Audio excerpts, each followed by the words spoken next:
Greetings, Patrick here, 8 Questions with, on a very special Saturday matinee show. That's right, we are here on a beautiful day here in Michigan. Uh, it's really sunny and it is actually 70 degrees. Um, really sunny and it is actually and so we're happy to be here.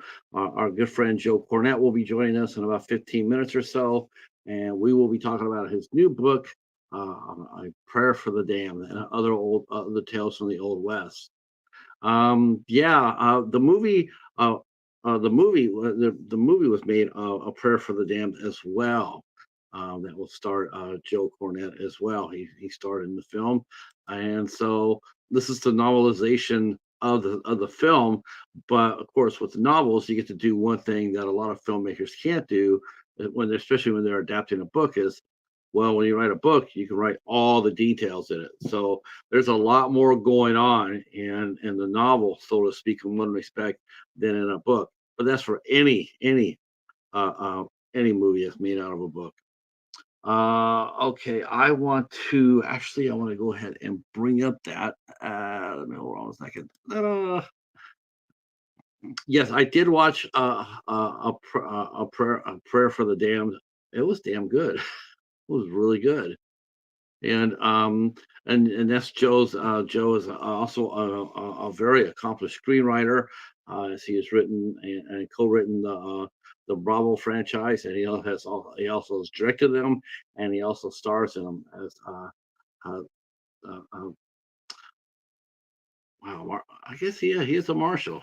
I'm thinking, no, Sheriff Kelly. Yeah. Yeah, I'm a little shaky today because I didn't have that good of a night last night. I woke up with a cold. I have no idea where I got it.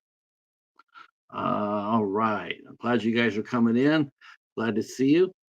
Uh, I just want to bring this. I want to bring up the movie page up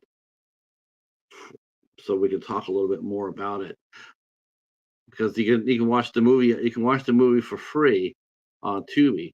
It is also for sale on DVD as well from ITN.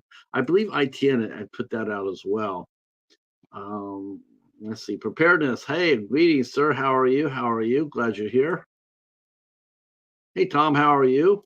Yeah, the movie is good. The movie's actually really good. Um, I love the actress in it. She is she's about as close as you're going to see to like a Lee Van Cleef, female wise, as you're probably going to see in Diana Renee. Her name's Diana Renee. Renee. She plays Maddie, and you're probably not going to see anyone closer to a Lee Van Cleef in a girl than in her performance. Um, she's a handsome woman. She's not beautiful, and I think that works. In fact, that's one of the things I really like about Joe's movies, that he casts for the period. He doesn't cast for the sights. It's important because you want to get an authentic Western movie, then you got to go all in. You can't just have your all your background players and all your stars to be all glamour. It takes it away, believe it or not. For me, anyway, it takes it away from the Western movie. It helps having some really normal looking people on screen. You really get into the period piece a lot more than if every woman is a glamorous Playboy playmate, coming out of the pages, and it's like that's probably not how it was back there.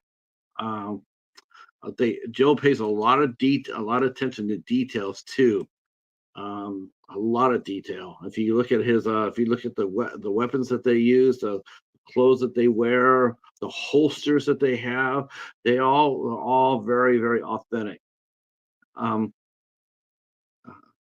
the small cat photo, that is the picture of the cheetah. That is Paladin.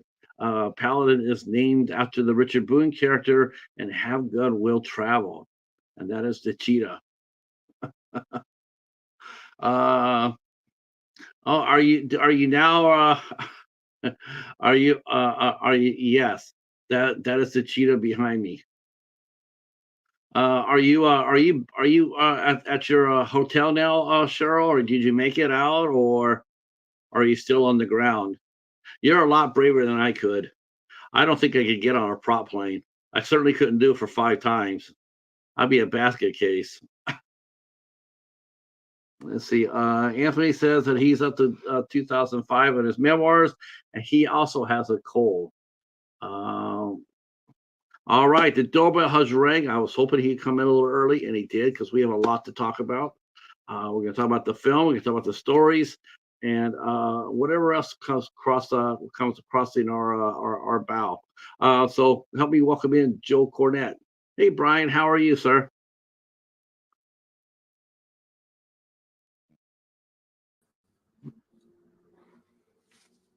Patrick. Greetings, greetings, Joe. Greetings. Glad you are here. I was gonna say, man, this is starting to become rather this is starting to become a regular thing, and you know what? I'm all about it. Yeah, people are going to start talking.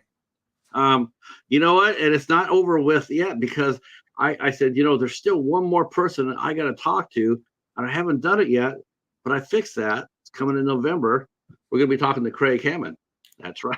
There you go. Great. So we're gonna get everybody in on this show. You should have you should have my horse on. I'm not sure she'd be too conversational, but Well, if we had Alexander jump on her, that could produce some. Yeah, I have to laugh. I have to laugh because when I was watching a prayer for the dead, I'm sitting there watching it, and here comes it wasn't you, it was somebody else come walking in there on a horse, and I started laughing like, well, at least that looks normal now. It's not like some 300-pounder sitting on that horse. It just cracks me up. But I was thinking, oh, okay, that horse is one lucky horse. You can hear my throat's a little bit scratchy today. I got a little bit of a cold, but we're gonna go ahead and push forward because this is gonna be a lot of fun.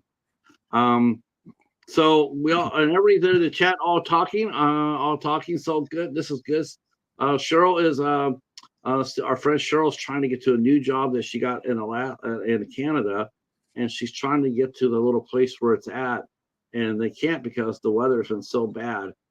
They've tried to fly out 8 times to reach it.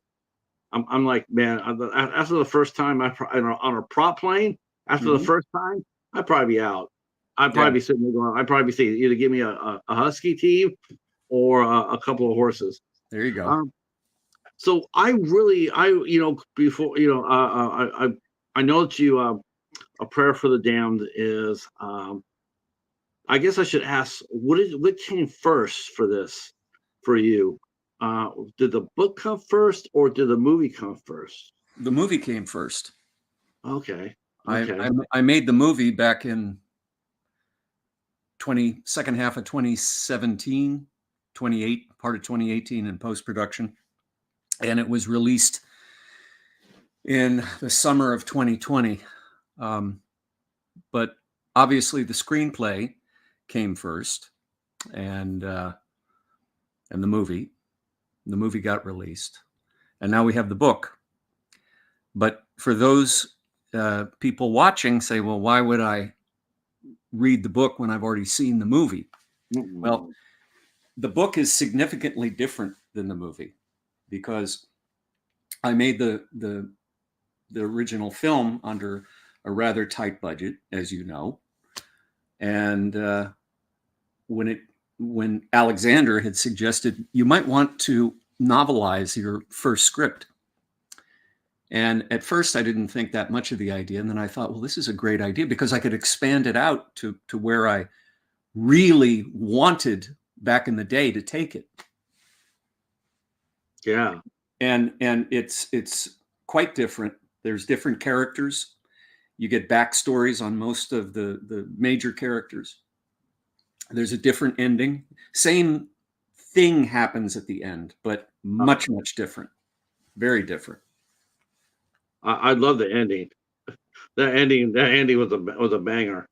I was sitting there going, oh, because I was talking right before he got on. I was talking about how one of the things I really admire about you and your Western films as that they're cast realistically. I mean, they look like people that would be out there in the Old West. Um, a key scene where the preacher goes over and he robs the madam. Mhm. Every single time there's a Western movie, they always show the girls being all glammed up like they're straight out of the Playboy Mansion. Mhm. Come on. Back then the girls weren't looking like that at all. It was like a lot of them, they looked just normal. Right. I love the casting of that. It's like that's how it would be. And I thought that, it's one thing I've always admired about all three of the movies now is that you don't really be cast to a period appropriate. And it's just something you just don't see very often because, especially when people are whispering in your ear, like, well, man, how do you think a studio would have allowed you to cast Diana as Maddie? No, No, not at all. but she was terrific. She's awesome. Mhm. She's awesome. I said she looks as close as you can get to like a female Lee Van Cleef. I never thought of it that way. A blonde female Lee Van Cleef. I like that. No, I had No, a lot of luck with the casting of the smaller and the background roles because we shot all of this out at White Horse Ranch in near Landers, California, and the owners, Peter and Maureen Menahart, who I've known now for many years. Maureen especially was instrumental in helping me to get those faces. So when you talk about who I put in certain roles, it really, it was because of her ability to get those actors for me. So that helped a lot. yeah, it's just way too often. It's way too often. Even in the 50s and in the black and white days, even so, they always had the cowboys were looked like cowboys, but the girls always looked really glammed up. They're Mhm. always beautiful girls, and it's like, that'd be a nice thing to see, but it wasn't realistic. And so it's like it was a rough time. It was a rough period. Mhm. Towns were rough and tumble. I mean, a lot of the girls got used up really fast. And they weren't all looking up glammed up. Especially if they had you know, especially if they looked like they had been seeing some fellas off of a cattle drive.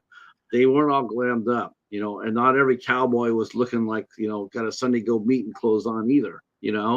So I just it's just a really a really nice touch that I see that you carried with you to the Bravo franchise. Now, as far as the story goes, where did the genesis for the story come from? I'll tell you. In late 2016, I took a trip with a very good friend of mine um, to Gettysburg, and we toured the whole Gettysburg scene, Mm-hmm. the battlefields, everything, all the museums, everything, for about 5 days. And they have a fabulous bookstore in downtown Gettysburg. And by the way, the buildings in downtown Gettysburg are the same buildings Yeah, that were there in 1863, and there's still, bullet holes in the walls. And I went into this bookstore and I found this great book about the secessionist society, the Knights of the Golden Circle. And I read this thing very quickly, and it gave the whole backstory of who these guys were and what they were up to. And I thought this would make an interesting premise for a film. And so when I got home, I thought about it, I made my notes, and I wrote this screenplay right on the heels of that trip. And there was something about that story, the Knights of the Golden Circle, that seemed so sinister but so interesting. So I wrote it in to this story, and it's mentioned many times, and it's mentioned even more in the book. But it was a real society.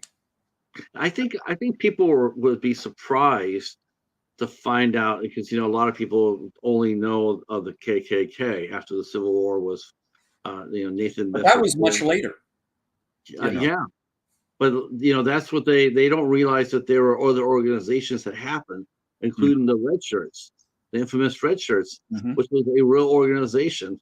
And Mm-hmm. I only found that out when I was reading about the history of Django. And the Italian director said there was a group that did that right after the Civil War.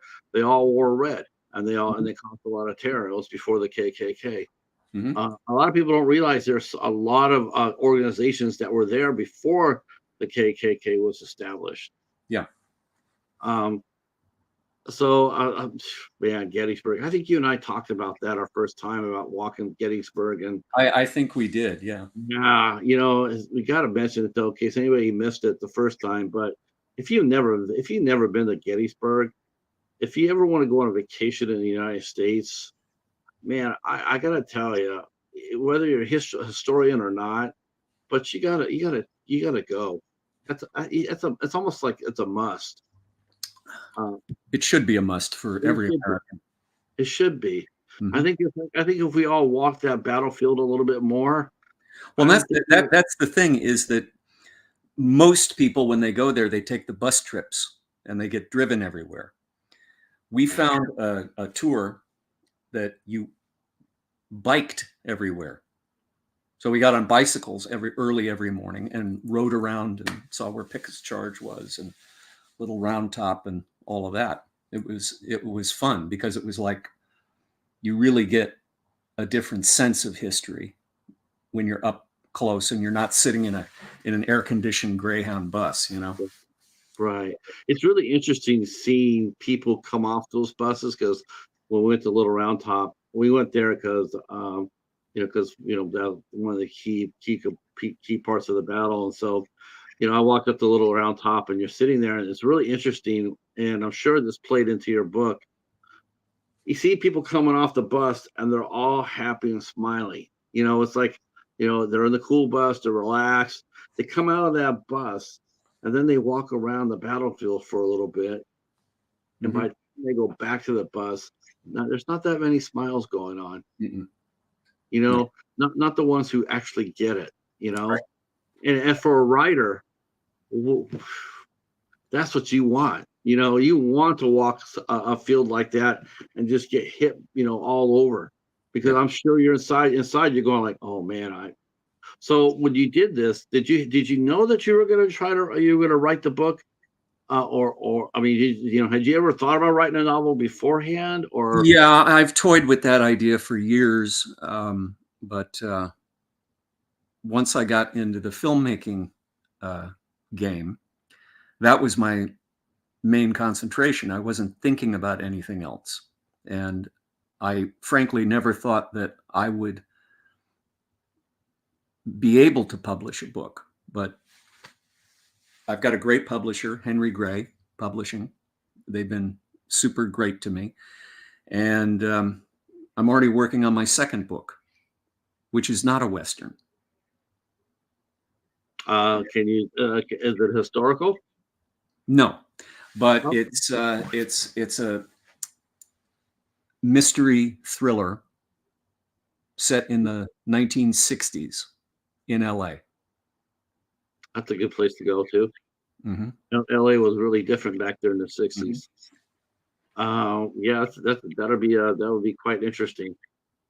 I just rewatched a movie that was set early in the 70s in LA called The New Centurions. Oh, great movie. Yeah, Mm-hmm. yeah, very, very, very. I forgot the ending. I Joe forgot. Cornet. Yeah, Yeah. I forgot how it ended. And then as soon as I saw it, I'm like, yeah, of course I should have known that. It's the 70s, because in Mm-hmm. the 70s they always had those downer endings. Yeah. So okay, so now you decide you're gonna write a prayer for the damned. You're gonna flush it out. Um, how did you resist the temptation to change the ending to what it was in the movie? Well, the idea was that with a novel version, I could do anything I wanted. I could do everything maybe that I had wanted to do in the movie, but couldn't do at the time. now I look back at that movie and that, I mean, I like it, and I think the performances in it are great. But I look at it as any director looks at his first film. It's sort of like, but it's very popular, and it's one of Alexander Nevsky's favorite movies of mine. Why, I don't know, but I look at it, and of course I see all the flaws and the mistakes and things like that, which hopefully you didn't see. But I didn't see, but I'm not gonna. I won't mention it on camera. But there's one thing I instantly knew right away. okay, I definitely knew. I could say this, I guess. I definitely knew that Sean did not do the score. As soon yeah, as I heard the music, I'm like, "Oh, yeah. Sean didn't do this." Well, I didn't even know Sean when I did this film. I didn't meet him until about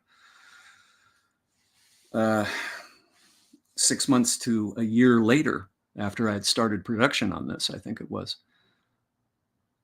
Yeah, that's the only. Otherwise, I thought I really did. I thought it was a good film. The guy who did the score was the actor that played Sheriff Duncan. Really? Mm-hmm. Wow. Okay. Yeah. Well, I will say he did his best. Mm-hmm. I thought he played. I thought he played a good sheriff too. He is a Uh, good sheriff. yeah. And you know what? Like you said, it's your first time out. There are some things that you look at. A lot of times you ask a director or an actor, like, to walk us through your first film. Where do you remember from it? And Mm-hmm. a lot of times you hear that they don't like looking back at it. I don't understand that, because to me it's like, as much as I look back at the things I do. If I'm here and I'm doing an interview, like I'll replay this tonight. I'll rewatch this show tonight and make notes of what I didn't do, what I didn't say, how could I improve it. To me, it's the same thing for a film director. You go back there and you say, man, here's a lot here I did right. There's a few things I could have improved on, and I will. And you can definitely see your growth as a director. Thank you. That's for sure. That's for sure.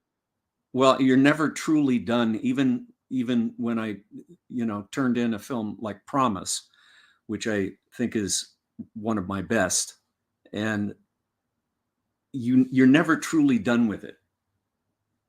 Every director wants to go back and re-edit and redo, and that's why you have so many director's cuts of, now you got a 4-hour version of Napoleon that Ridley Scott did, which I love. I thought it was great. I didn't think it was long enough, the first cut, but Right. I think you're constantly revising your work in your mind, or sometimes in real time.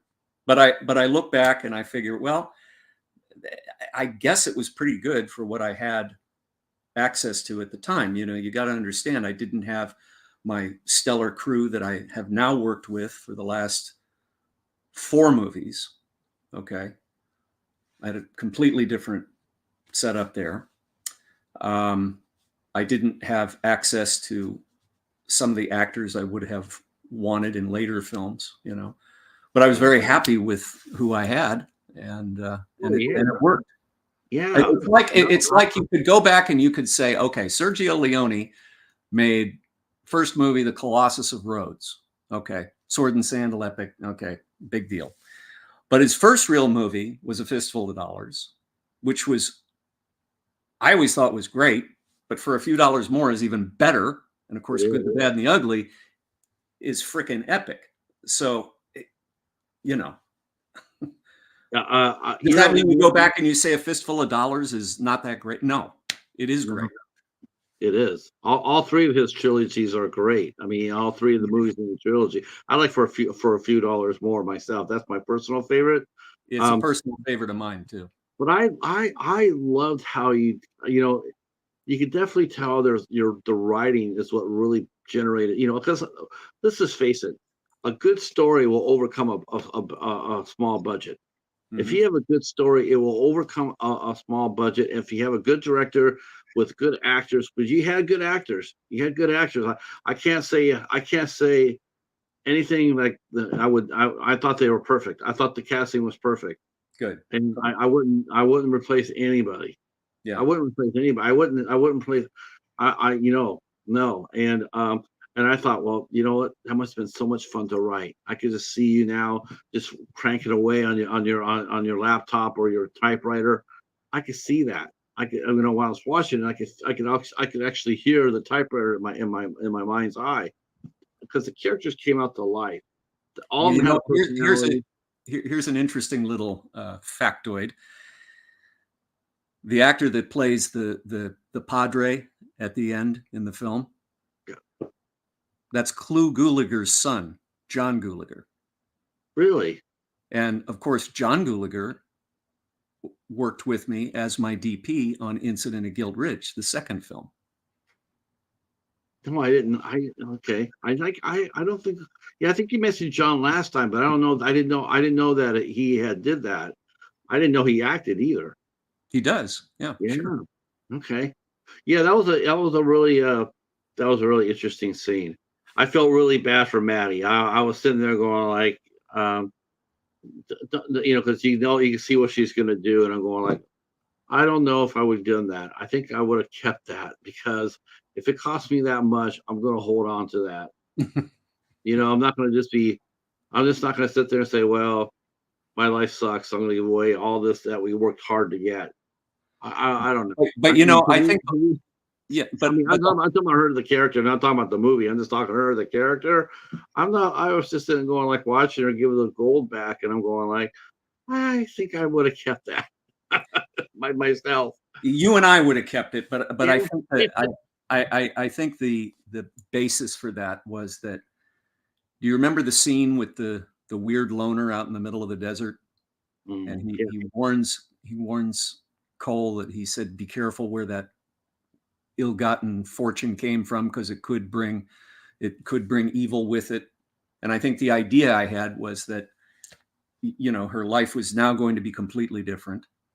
And I won't say why, but she recognized that this fortune did come from an evil place, and therefore she had to Let it go and convert it into something for good. Right. Um, Now, when you sat there and you started writing a prayer for the damned. Now the movie had already come out. So how did you? Was it so that you were watching the movie while you were writing the novel, to picking your parts within the movie to sit there and say, I like the interaction between Cole and the sheriff, but I want to have a little bit more depth on the page. So did you watch the scene, pause it, and then write it in how you would have liked to have seen it?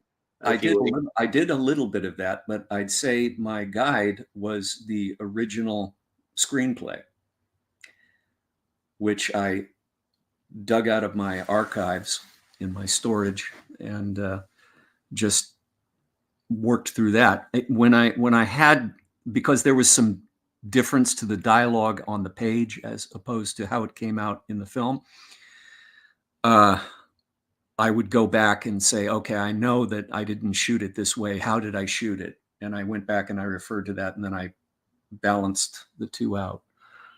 But I wanted definitely to give the two lead characters backstory and a reason for why they are who they are, and what is their motive, and what are they all doing together. I mean, every character I gave in the book a real backstory, and the preacher's backstory in the novel is crazy when you read it. And I'll send you a copy, Patrick. Okay. Thank you very much. When you read it, you're going to go, "Oh my God!" I love a good villain.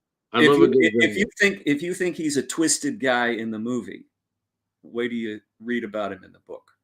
Well, I just hope that you didn't change his ending, because that ending that you gave him, I love the ending. I'm like, damn, that's exactly right. that was exactly right. I was like, I did not expect that. I did not expect that at all. I thought that I thought I'd be sort of like the Quick and the Dead, Sharon Stone and Gene Hackman type, but then you twist it around and did a little horror instead, and I'm going like, that's the kind of ending I like to see right there.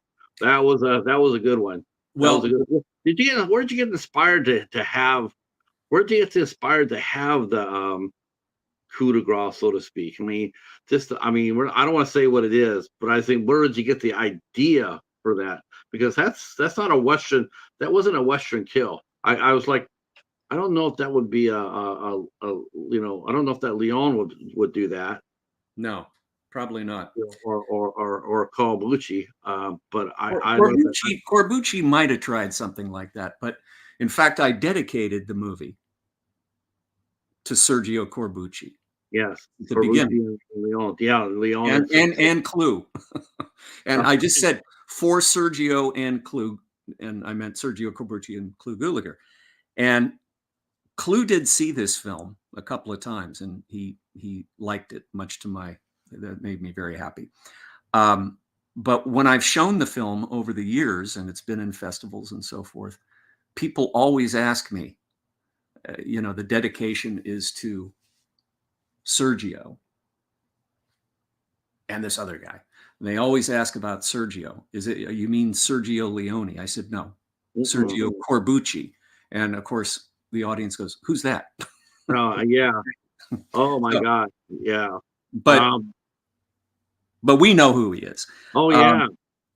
But yeah, the idea for that banger of an delivering of justice. Yes. As I recall, it was a rather traditional sort of in a circle shootout, much as we had in Gunfight at Rio Bravo. Okay. But it was sometime, I think I changed that after I had finished the script and we were actually in production. And I thought, if I could get my prop person to make this thing, and I wish I could say what it is, but I don't want to, because there's people out there that haven't seen it, and I want the shock value when they see it. And I wonder if I could get them to make this, because that prop was already written into the script, and it was already something that the preacher carried everywhere he went.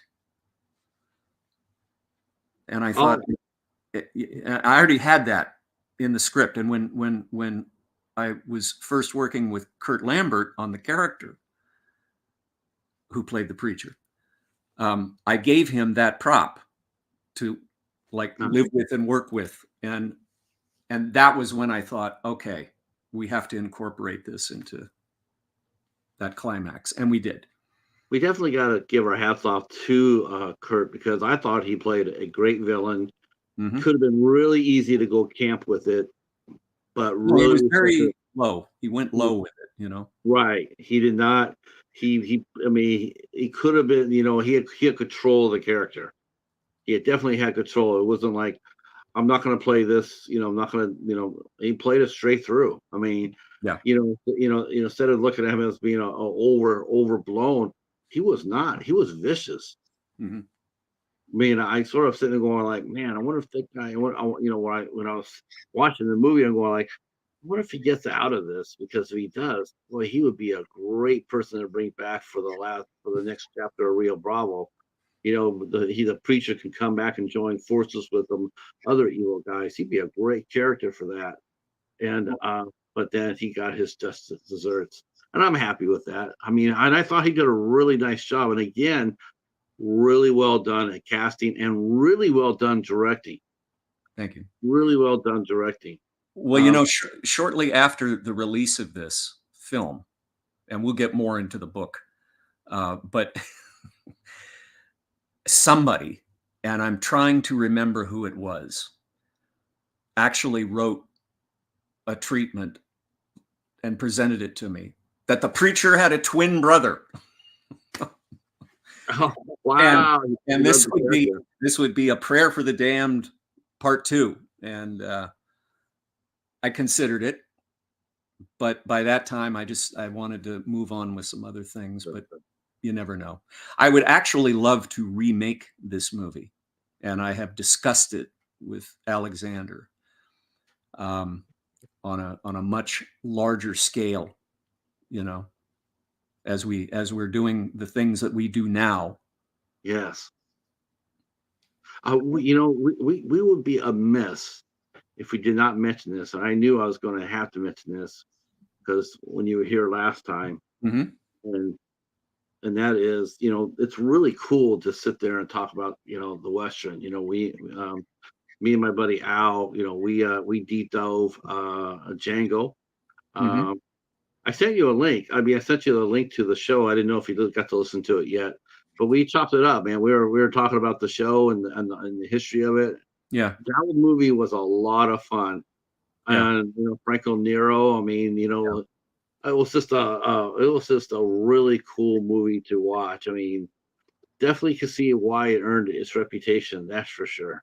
It's a cruel, surreal, vicious movie, and it's definitely not for everyone. No, even But now. even now, it's kind of tough to watch, and the two heavies in that are really heavies. Yeah, yeah. You know what? What's funny. It's funny. It's like we were talking about that. Because sometimes like, and it fits too. Think about this. Think about this. Because I was thinking about this too when I was watching it. They had the Mexican Revolutionary General. Mm-hmm. Because it was just a playoff of Joe Bombo, Bombo, back and forth. Right. But what's funny is like when you saw him and you hear him talk, other than a couple of really short character, Arrested Development moments, he wasn't a bad guy. He didn't like turn around. He didn't kill Django. No. He didn't, he messed him up at the end, but he still didn't kill him. It was weird. It's like, it's almost like, yeah, he's supposed to be the bad guy, but you still like him despite that. Yeah. And it was sort of like Matthias Hughes, and I was like, Crawley's a bad guy, but But you you kind of still, like him. yeah, you're right. You kind of like him. You go, if someone would have gave him just a little bit more attention when he was in the crib, he'd probably be on the side of the angels. But I think that makes it, they're almost anti-heroes. They're Mm-hmm. almost to that, Mm-hmm. not quite. No. The other guy in Django he was a bad guy. Yeah, only thing that sucked about it was he bought the farm too quick. It's like, man, you just like to see them get their just desserts, like the preacher did. The preacher did not go out. He had plenty of time to talk to his maker. I love that. I love that aspect of it. What do you like writing best? What's more of a challenge to you? Did you find it to be a challenge? Was it hard to write Maddie's part? Was it hard to write the preacher or your part? You're one of the three leads in the movie. How hard was it to write your part and flesh it out? Well, in writing the book, my part was easy because that part I wrote for me. Like whenever I'm writing and I know it's going to be my character, I know exactly what to do and what to put in there. So that was easier than the rest of them. The challenging one was the character of Maddie in the novel, because it was easy, by the way, to concoct something. Not easy, but it was much more simple to concoct a backstory for the preacher, because this guy was so evil and terrible. Okay, so I immediately found his backstory, but I had to present Maddie and bring to life how she was raised in her childhood, and I always assumed that she came from somewhere in the Southeast, and that's in the book and in a lot of detail. And her backstory of her father who disappeared, and how she, at the end of the Civil War, as a young girl, she stole a pony and ran away and became a very sort of infamous riverboat gambler, which would have been rare in those days for a woman to be, in a gambling den. It did happen, but not quite that often. And she did send $20 back to the livery stable to the owner to pay for the pony, like 6 months later, after she had made enough at card playing.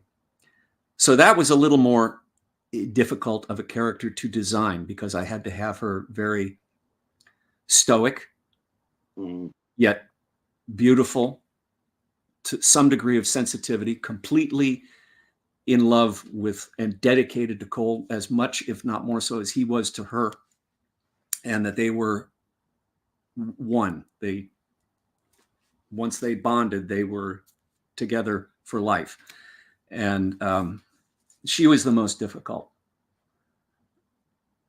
Cool. Just because I had to give some expanse of how her character became what she did, and she's still good, she's still virtuous, but she's also tough as nails. Oh yeah, yeah. In the book. Yeah. See, that's a good example, because like I said before, when I mentioned Sharon Stone and Gene Hackman, I mentioned Sharon Stone, you look at Sharon Stone and she's an A-lister, she's absolutely beautiful, and she looked great in her duster and everything else.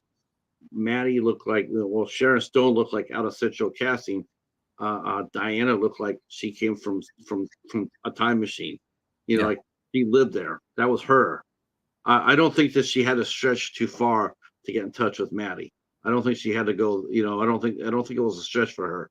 I think she probably felt really comfortable, real easy playing that role. Well, it really seemed to be. It came across as that. Diana has a great face, a great nose, great cheekbones, a great jawline. Just everything about her, the camera loves, and she can throw a punch. And she throw a correct punch.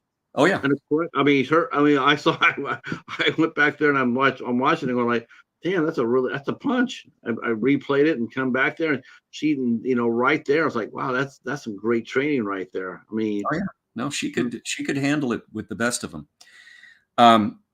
But that's what was so much fun about writing the book is, obviously because I created it and I directed it,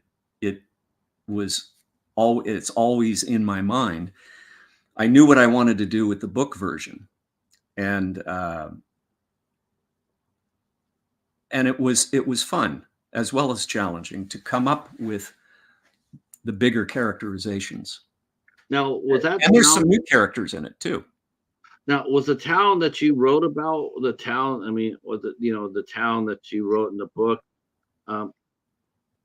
Is that the same place where you shot the Rio Bravo movies? The same sets? I wasn't quite sure, because no, we shot the Rio Bravo movies in Gammons Gulch, Arizona, and I shot the other 3 westerns mostly at White Horse Ranch that I had previously mentioned, and we did just shoot at White Horse again for the Wide West, which we talked about a few weeks back. Right. And we're probably going to go back out there sometime soon and finish it up. But the Rio Bravo, it's a totally different town. It's a totally different look.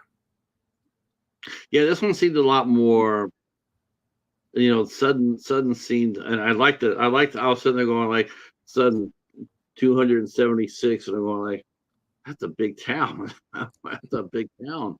For back there, back there at those times, and it was pretty. It looked great. It sort of makes you wonder.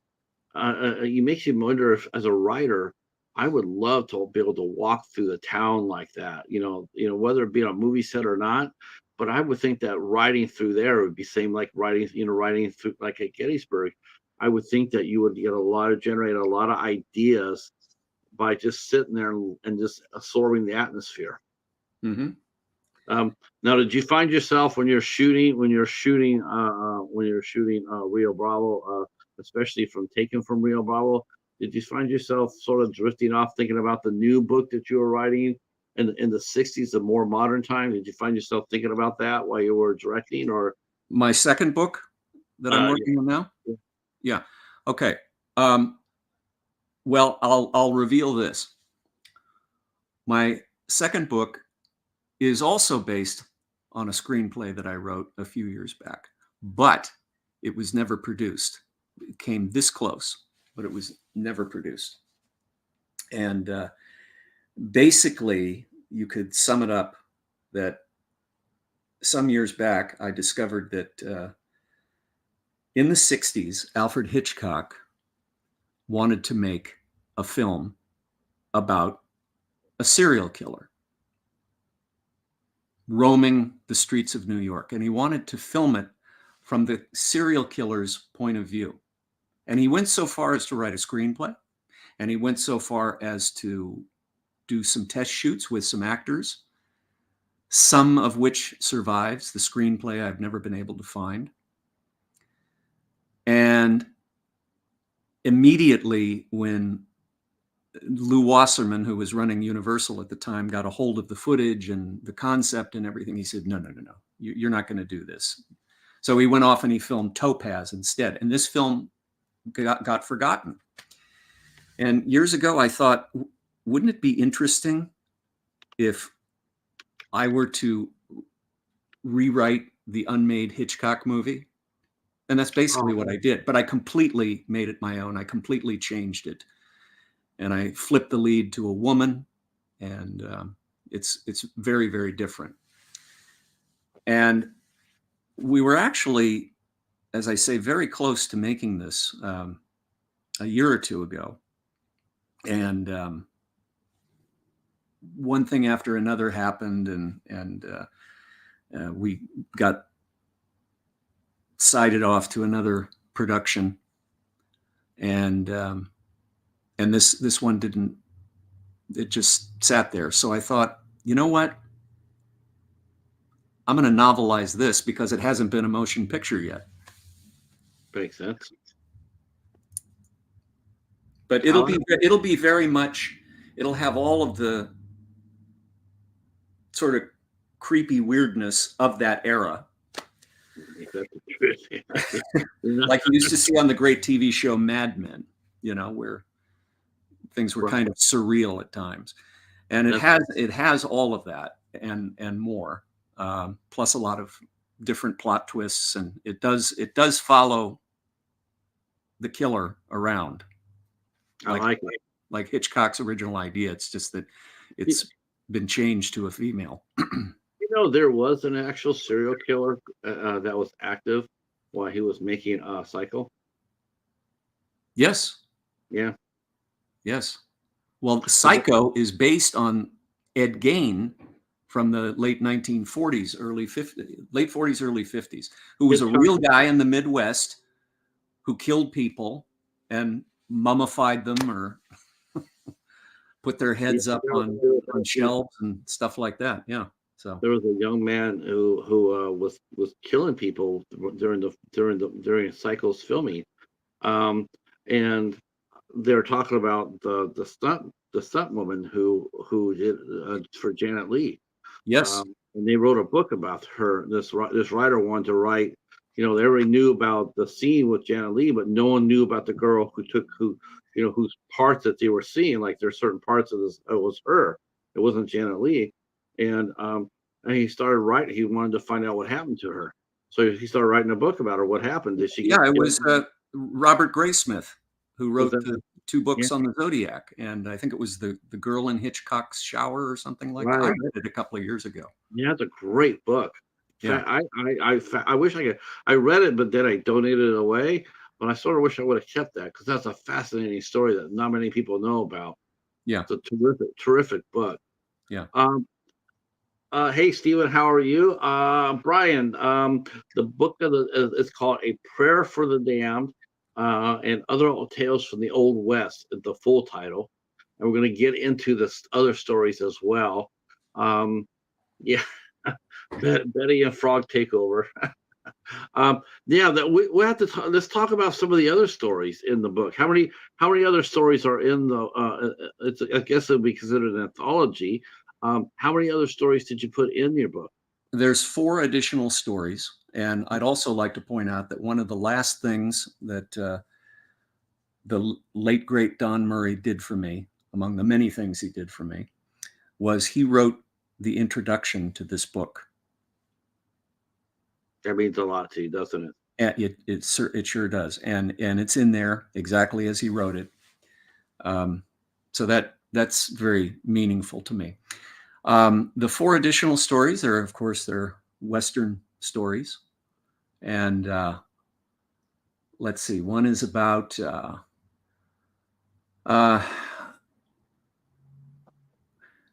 older rancher. It's called The Taming. It's about an older rancher whose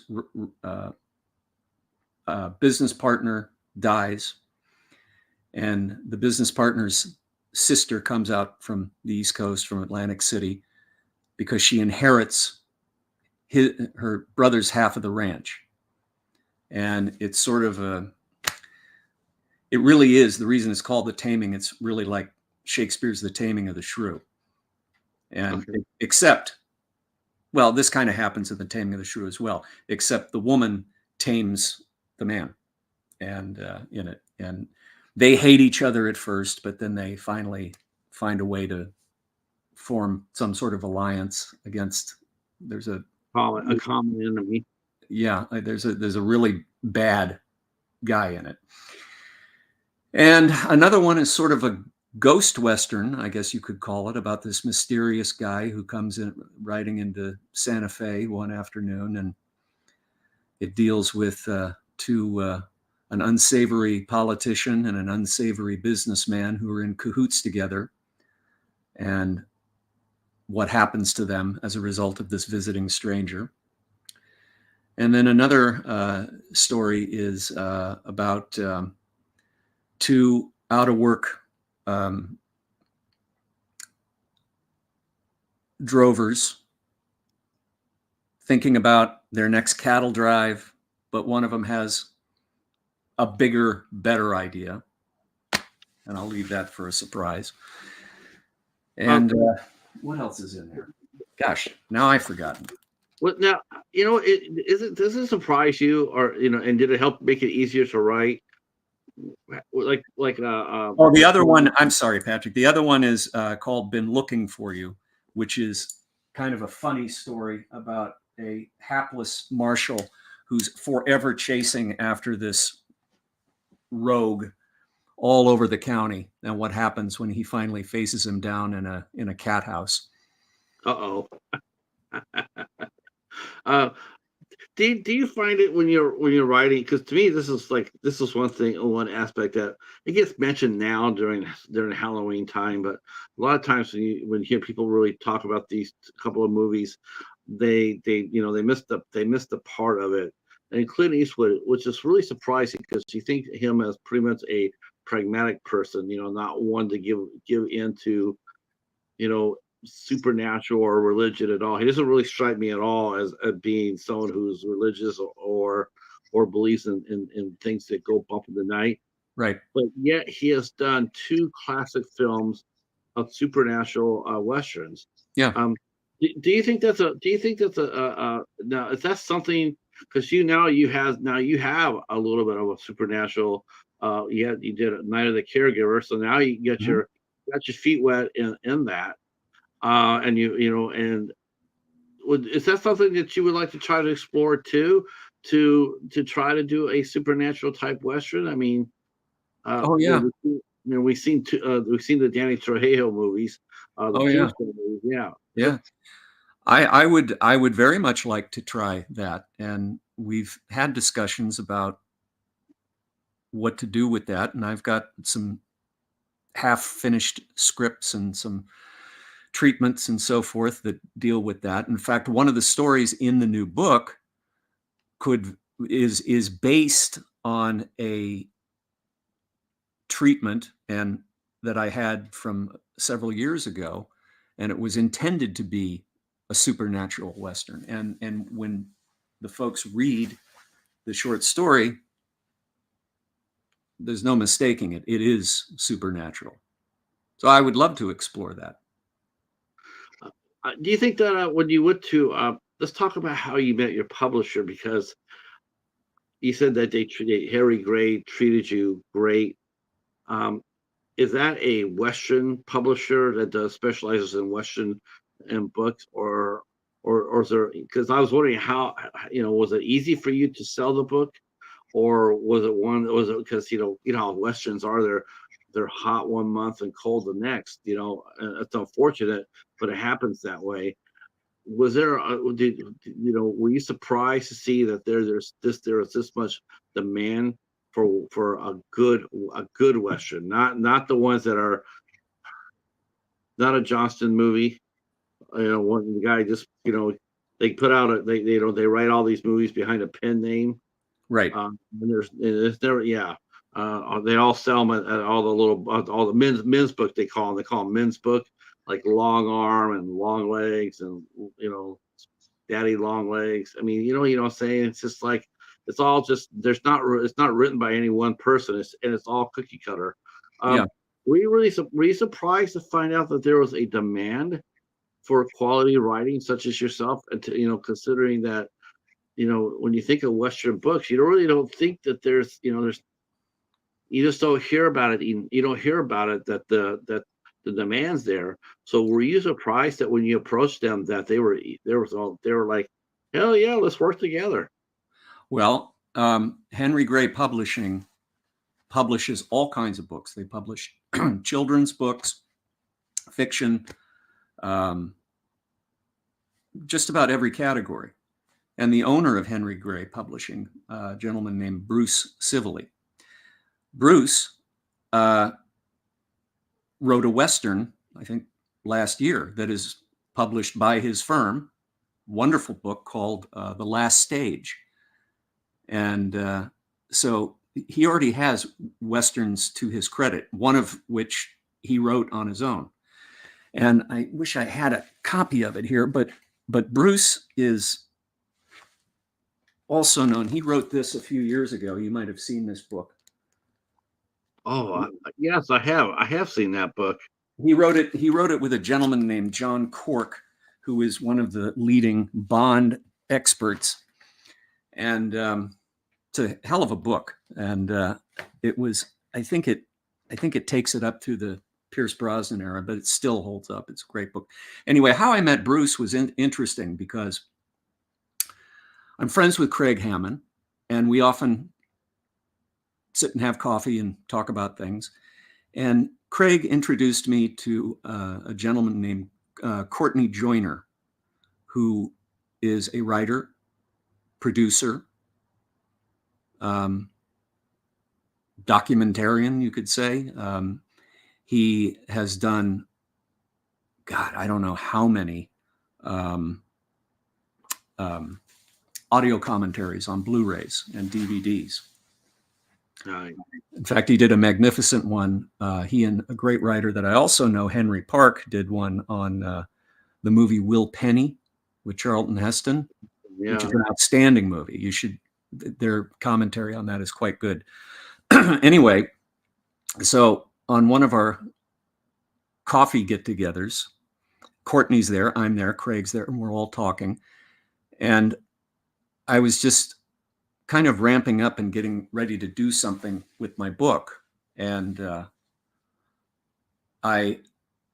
Courtney said, introduce Joe to Bruce, And I, of course, knew who Bruce was, from the whole Bond thing. And very quickly, I met with Bruce, and we hit it off. And I gave him my manuscript, and we tightened a few loose ends up, and we were off. And here we are. I was going to say that James Bond book, I have seen, I think 2 or 3 people within my little community here on the YouTube. They're big Bond fans. I've seen them show off that book and on some of their videos. Mm-hmm. Yeah. I want to say I've seen it at my library too. Yeah. I'll have to pick it up next time I see it. Yeah. It Yeah. can be tough to find, but it's worth getting. Yeah, I've seen that. I've seen it at the bookstore. I've seen it there a couple of times in over the years. Not very often, like you said, not very often. But I remember because it's coffee table book. They're hard to forget because they're so big. Hmm. Now, with when you and Craig, when you guys do your, um, when you write screenplays versus novels, like when you write with Craig, do you write with Craig in person, or just you write and send it, and he writes, sends it? Well, Craig pretty much writes his own stuff. I don't really have any input. Like if Alex and I are gonna do our next movie, Alex will sit down. We'll kick around story ideas, and then Alex will just go directly to Craig, and they'll kind of work together to create the basic template, and then Craig just goes to town. So it's all Craig, really. Man, I would love to have that gift to be able to sit there and crank it out like that. That's. But right, what did you find? What would you find more? What was more? What was some of the more biggest differences between writing a screenplay and writing a novel and a short story? What were some of the? What were some of the things that were different that each one, stand out on their own quality, so to speak? Well, at least my experience with a screenplay, uh, I pretty much in every case have the whole story mapped out in my head and in one of these things. Okay. And so I know where we're going. And my sort of trick is to make sure I always have the beginning and the end, and then I go backwards and fill into the middle, from both sides. Okay, well that's what And it is, right? and at least that's the way I mostly do it. And I have a target length for my scripts, which could be anywhere from 80 to 110 pages. That's just a good length for me. That's not a long one, obviously. Um, as far as a book goes, I think I already know where the screenplay is going, basically, in most cases. But with a book, you'll sit there and you, maybe you bash out one paragraph and you start feeling guilty because it's like, okay, now where do I go? Mm. And then you don't visit it until the next morning. It's a different concentration process, and it it's differently time consuming in different ways, because I think with a book, I'm like lashed to the wheel more than I am with a script. And but we'll see. I mean, I turned out this book, and I wouldn't say quickly, but Craig was the one that helped me to edit it. I was going to ask you, what was it like to have your book edited, someone by someone other than you? Well, what was that like? Did you get notes on the side of it? Yes, not many, but he he made a few suggestions which we incorporated into the book, quite a few. And I mean, his notes were always very, you know, respectful and generous. And um, I was more worried that, because I know how to write a screenplay, I was more worried that the language of the novel in reading it wouldn't flow, but that wasn't the case. Um, but no, we'd work together, and he'd proof everything, and he'd say, if you move this around, or if you added these two guys, or change this character a little bit. So he was of great help. And of course, Bruce over at Henry Gray, he didn't give me many notes, but he made a few suggestions on just some structural changes and grammatical things, and Uh-huh. and I did all that. So it wasn't much. So how does it? Our friend Andre mentions here. He says that's a good method, beginning and the end, and work your way to the middle. That's a it is that is a very interesting aspect. I never heard anybody doing that before, but it actually sort of does make sense. Um, See, a lot of people struggle to get an ending. Yeah, I love Stephen King. It's disappointing. It's disappointing. Turn into when you turn into a great story and the ending isn't good. Yeah, he's notorious for that. He can't. He has a hard time writing a good ending. Did you have that problem? Well, what aspect of the book did you have hard time writing? The beginning, the middle, or the epilogue?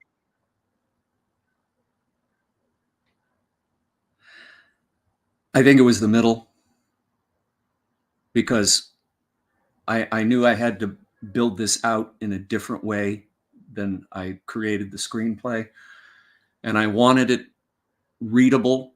I wanted people to be excited, and I wanted there to be suspense and a thrill, and still I wanted some sense of the reader wouldn't, even though if the reader saw the movie, the reader wouldn't be quite sure, based on how I've laid this out, what's going to happen next.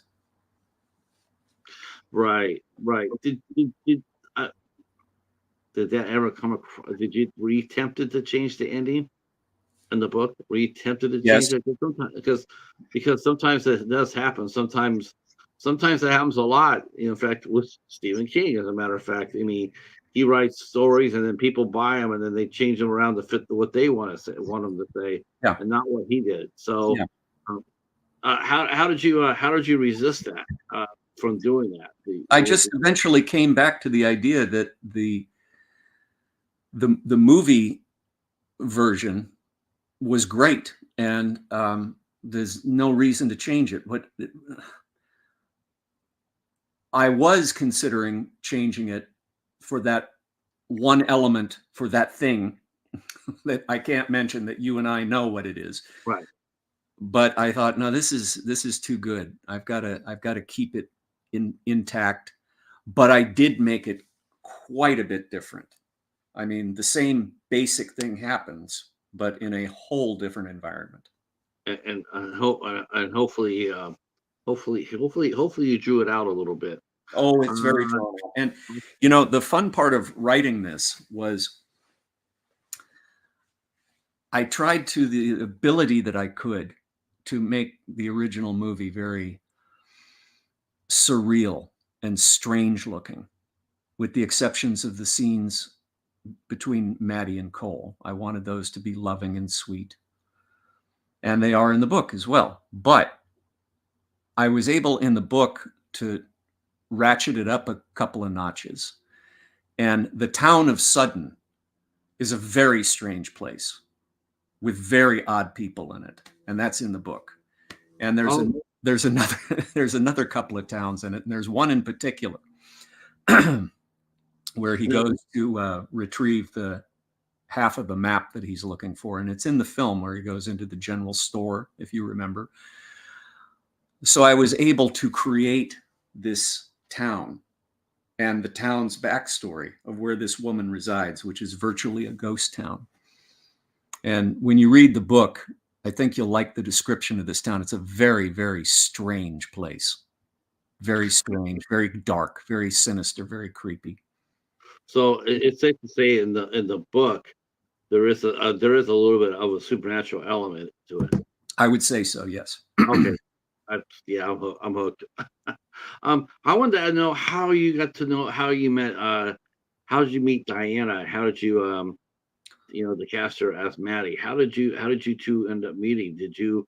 I've known her for many years. She and I used to work in commercial real estate at the same time. She worked for me at one time, managing property portfolios. I bet she was good at it too. Oh yeah. So when you write when you're writing it and the other stories, this sometimes I'll ask this. It's like, for screenwriters, it's like, sometimes they'll write with people, they want to see play these roles. Do that with you? Did you do that with the short stories? Did you, when you were writing them, did you write them with any particular actor or actresses? If you cast a movie, who would you cast them? In some cases, but like with the short stories, the reader will probably, if the reader has seen my movies, they will be able to clearly pick out which characters would be my character. I did that a little bit with some of the other characters, but not much, because I had this bigger canvas, and I thought I might as well just make these characters whoever I want, rather than confine them to, oh, I want somebody that looks like Burt Lancaster, or I want somebody that looks like Matthias Hughes, So Yeah, that would be man.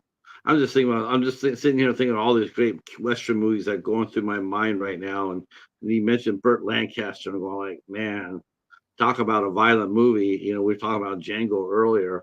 I was thinking about Lawman. Lawman. Like, that's a damn violent movie too. I just got back last weekend from the Lone Pine Film Festival. I don't know if you know about that. Heard that. I have heard of that.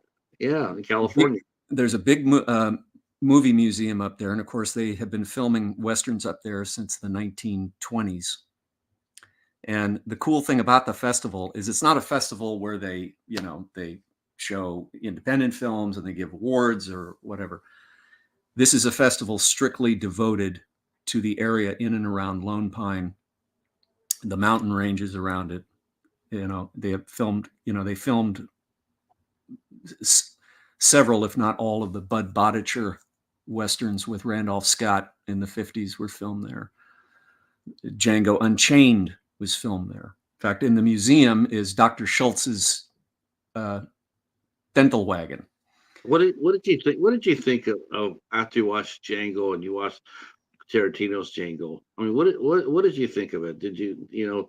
Well, I loved it. I loved them both. It was funny because when I was at this thing, they had one of the events was the prop master and armorer for that movie, Django Unchained. And if I remember it correctly, it was something to the effect of she had,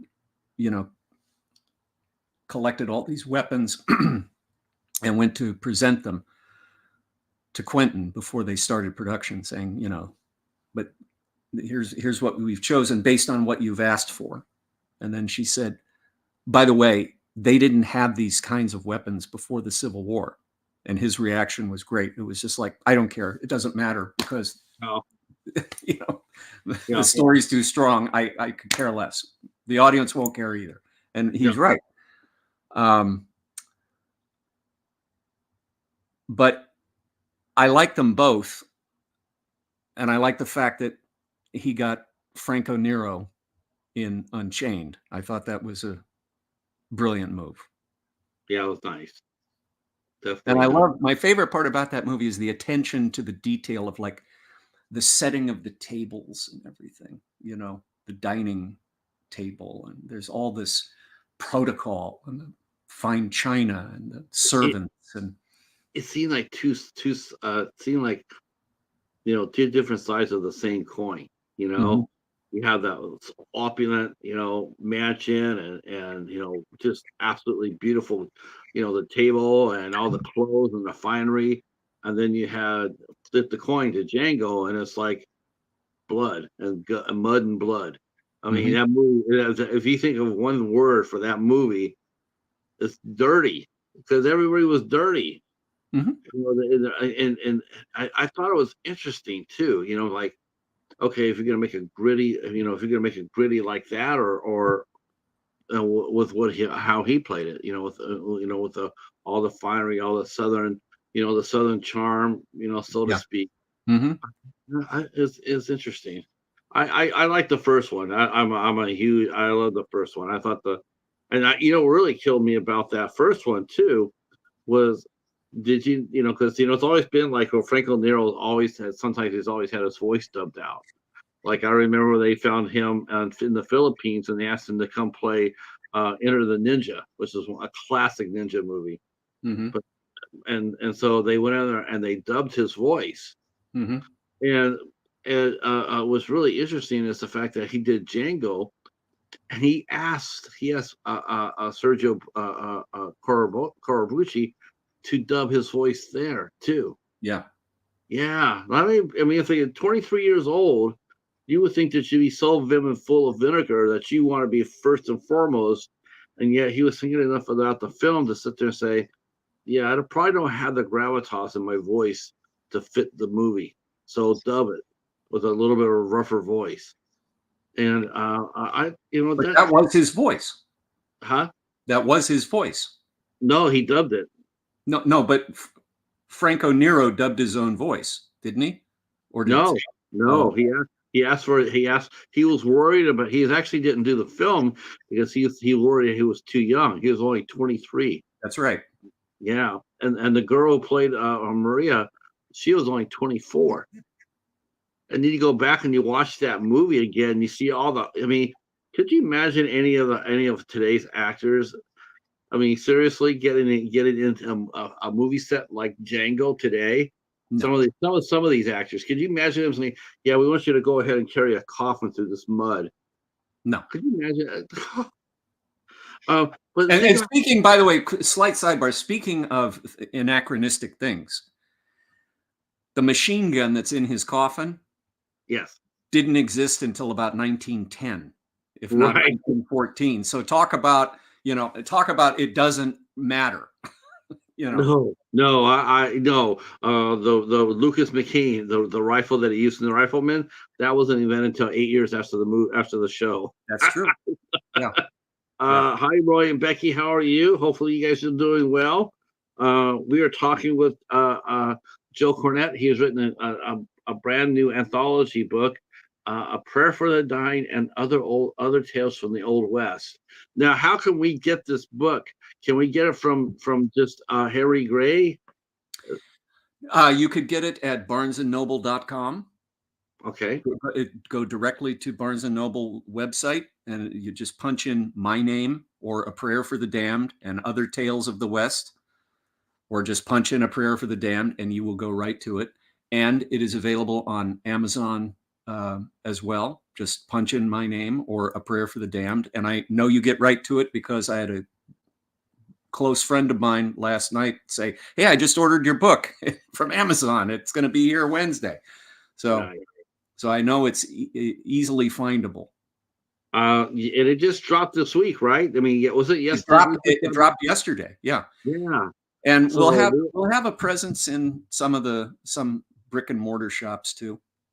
Good. Yeah. You know what, people, a lot of people who love Westerns, they're very much like, they really like to have their stuff in their hands. So they're, because you'll probably get hopefully we'll get a very young audience, but most of it probably be in the early 30s now, or late 20s, early 30s. Hopefully they'll want to go out there and actually pick up the book itself and take it home and keep it and show it off. Well, you could get it in hardcover. You could get it in paperback, and there is a Kindle edition. And I'm trying to see what we can do. There will be an audiobook eventually. Okay, good. Will you be doing the reading? I haven't decided yet. I've got an actor friend who has a marvelous voice, much better than mine, and I'm thinking about having him do it. It is actually audiobooks they're coming back, in the sense that they're coming back as far as becoming productions themselves. Yes. Yes, isn't that exciting? Yes. I mean, I've been reading about that more and more. I just did an interview with a podcaster who did one of her podcast was a drama. The occurrence at Oak Rock. Oh my God, it's so damn good. That's great. Yeah. Let me go back to the chat real quick. Will Joe make a famous guy like Yules Brennan's character? Yeah. So are you okay? The next book Joe is currently writing is based in New York City in the '60s. Can you tell us a little bit of how far along you are with it? Are you still fleshing it out, developing the plot line, or are you in the middle of actually writing it as we speak? It's actually based in Los Angeles in the 1960s. Oh, okay, Los Angeles.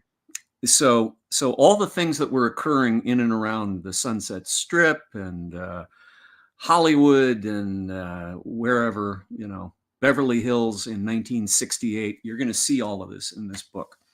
And Is I am actually in the first phase of writing it. I'm well beyond making notes and index cards. It's already being written, and I may be about not quite a third into that portion of it. when a movie's done and they go and they ask a band or a singer to borrow their music for a movie, Mm-hmm. I know it can get really expensive.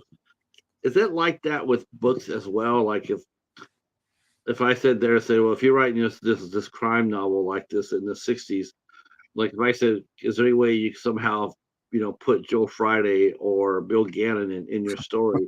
Do you have to go out and get licensed for that, or are you able to write characters like that into the story?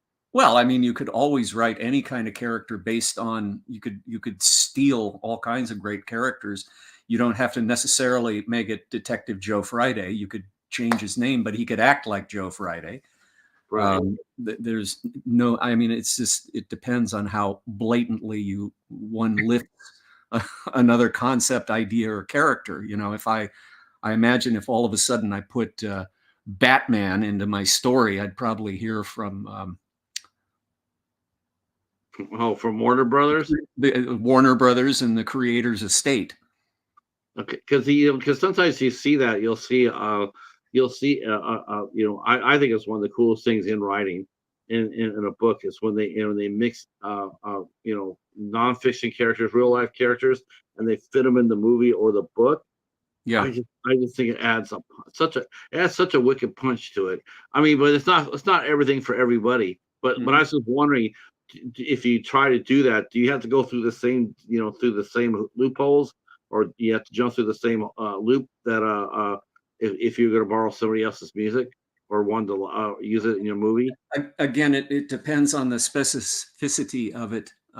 Like if you're just going to outright take a character, yeah, you have to That's get interesting. some sort of release, and you probably won't get it. Oh, that's interesting because I like I said, I think I love the idea of the '60s because everybody writes about the '60s during the Charles Manson time period and whatnot. Everybody throws that in there, and it's just like I always wonder, like all those people that want to write with famous characters for the time, Yeah. do they have to do what they do for music and they have to pay to use those names in their book, or is it just enough of a public figure that you don't necessarily have to jump through the hoops for that? um what is the character gonna what's the character gonna be based on? Was there anybody who you based your detective on yet, or you want to save that for the book? I'll give you this. There is a detective in it, but there's not a lot of police. There's some police, but not much. There is a private detective that I kind of based on talking about, lifting a character that I did base on sort of a mashup of some real life private eyes that I knew about from that era. Yeah. They're a little bit. The character, the lead character is actually, and I can't say, but I'll tell you this: the lead character is actually based legitimately on two people that I knew. Nice. Makes it easier. It does. Once it happens, it makes it easier to write for it, doesn't it? Yeah, but they are not famous people, and I didn't write any of their,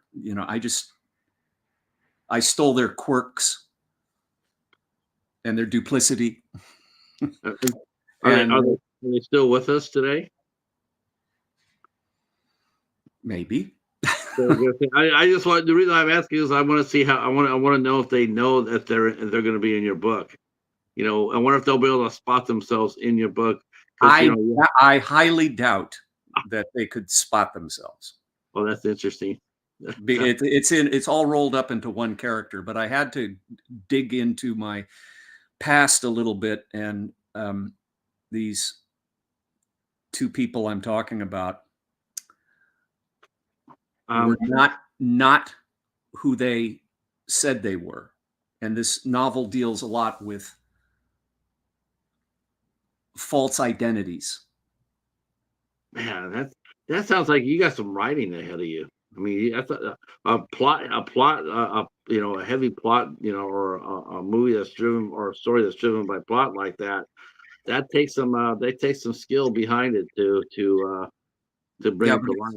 I'm looking forward to it. By the way, in A Prayer for the Damned and Other Tales of the West, you may recall in the movie Promise, the role that was played by Don Murray, who was an older guy who owned a ranch property that my character came into contact with, whose name was Zacharias. I resurrected that character and put him into the novel A Prayer for the Damned, and when you read the novel, you'll see it. You'll see when he appears. That would be actually very cool to, and a beautiful homage, because even though a writer did this, but he did it to pat his own self on the ass, which took away a lot of it for me. But what he did was he wrote every book. He did the Hitchcock thing. In every book, he would write himself in a little scene. At the end of it, they say, "Well, who is that?" Or that's Kai Tussler. Oh, okay, and he did it like the last 15 novels or so, and it's a good idea. But I was just thinking it'd be really cool, just to be able to pay homage to your friend, and have Don pop up in every book. Just even if it's just 2 pages, and it's Zachariah, and the fans get to know that character, and they start looking for him, like in the book, like when's he gonna pop up? Well, I love stuff like that. I love when writers do stuff like that. Well, Don's intro. Why do I keep turning the other way? He references it.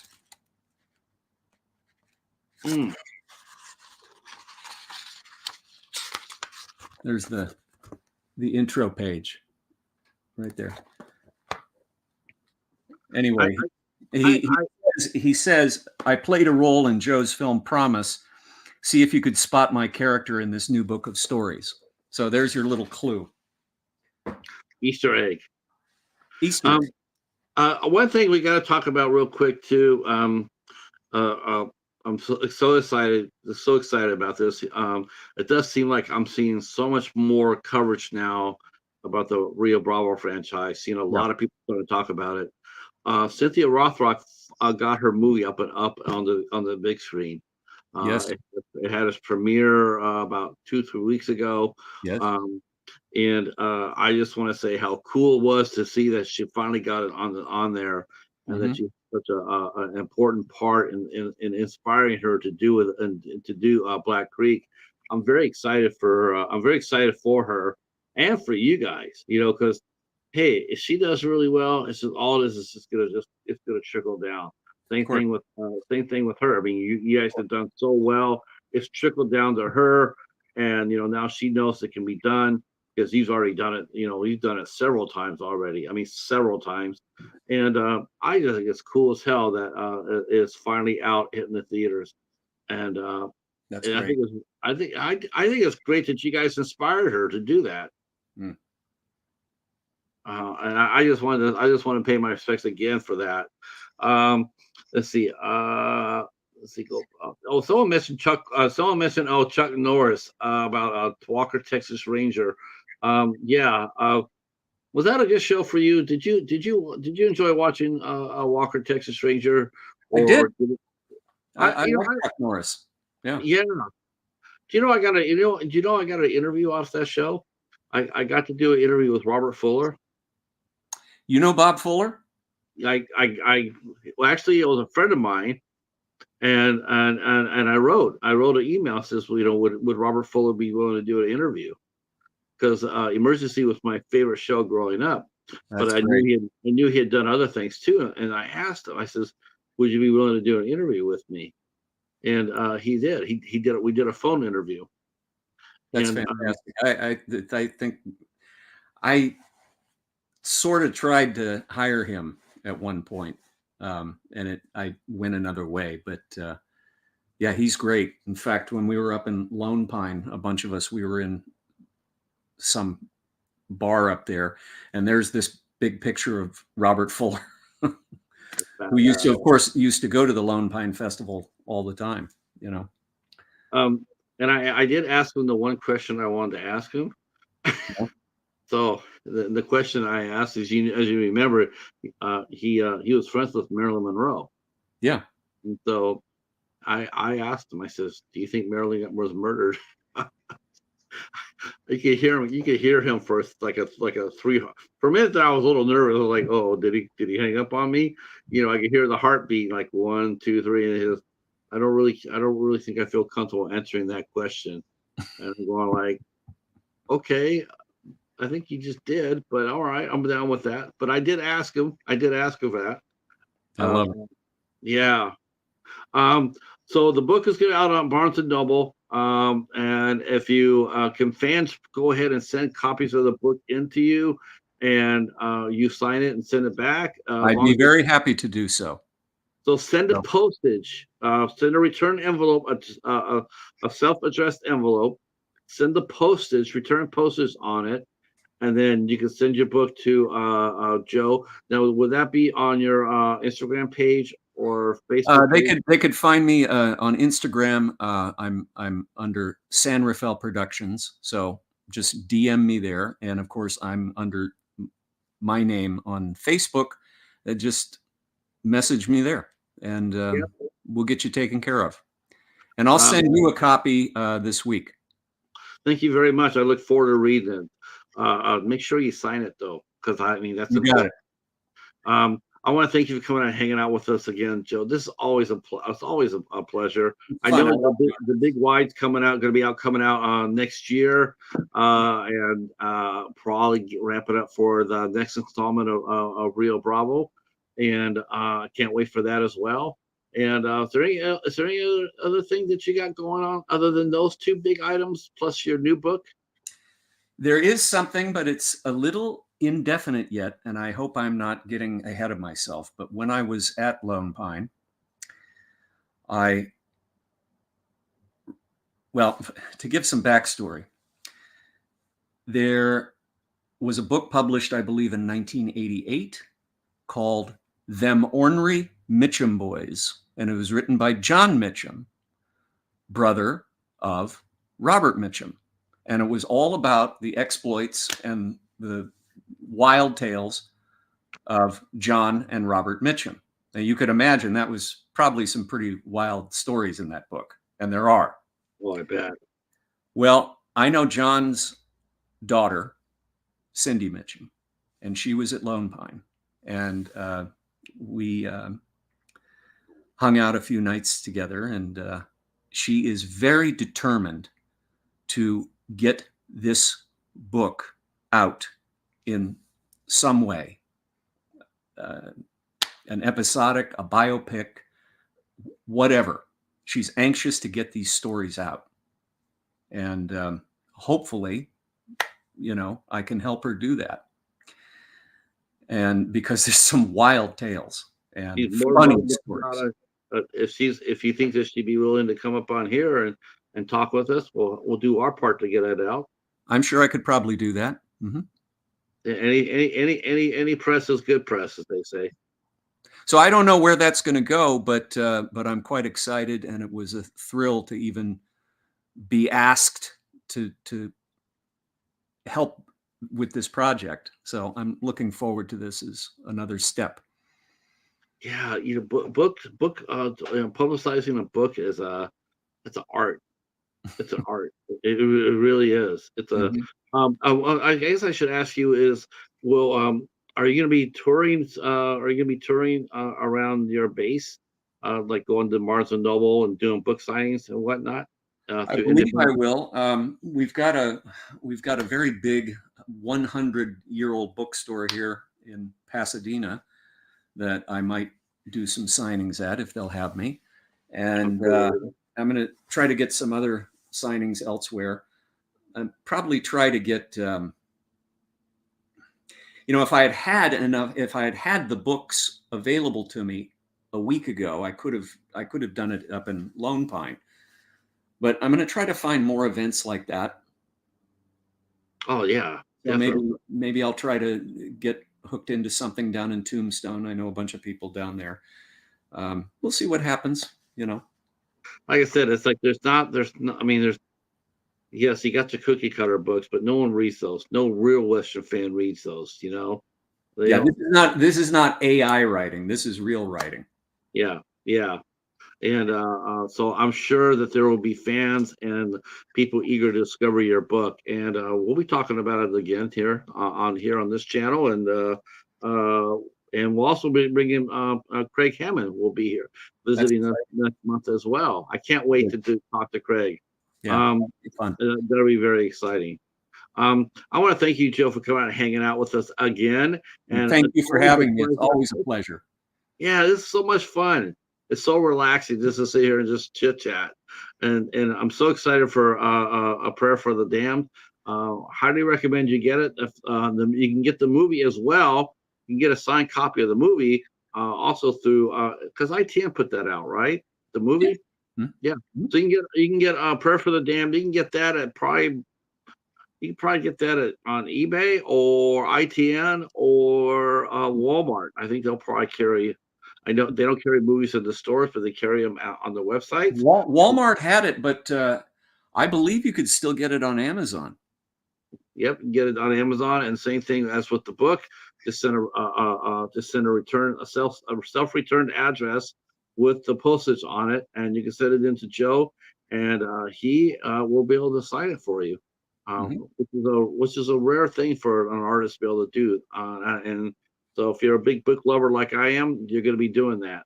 Um, I all believe. right, to the chat, I want to thank you guys for coming out, and let's see if I'm going to see if I skipped anybody's questions real quick.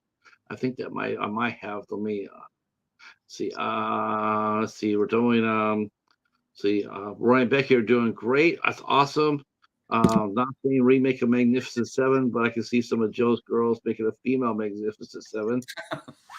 That's an idea. Um, I like that idea. yeah, I I still love my seven. Michael being seven. Still, I'll be honest with you. That is like a top five TV Western for me now. That is a top five now. The one that Michael Biehn did. Just awesome, awesome series. Let's see. It's absolute university. Say okay. See what do they say about Chuck Norris? Let's see. Let's see. I think someone asked someone if they like Chuck Norris movie. Chuck. Yeah, we all like Chuck. We He's do. still kicking around. He's still kicking around. All right, boys and girls. We will be back tonight at 8 o'clock. If you'd like to come out and hang with me and the Cheetah, we will be going over to Hey Internet. It's Eric.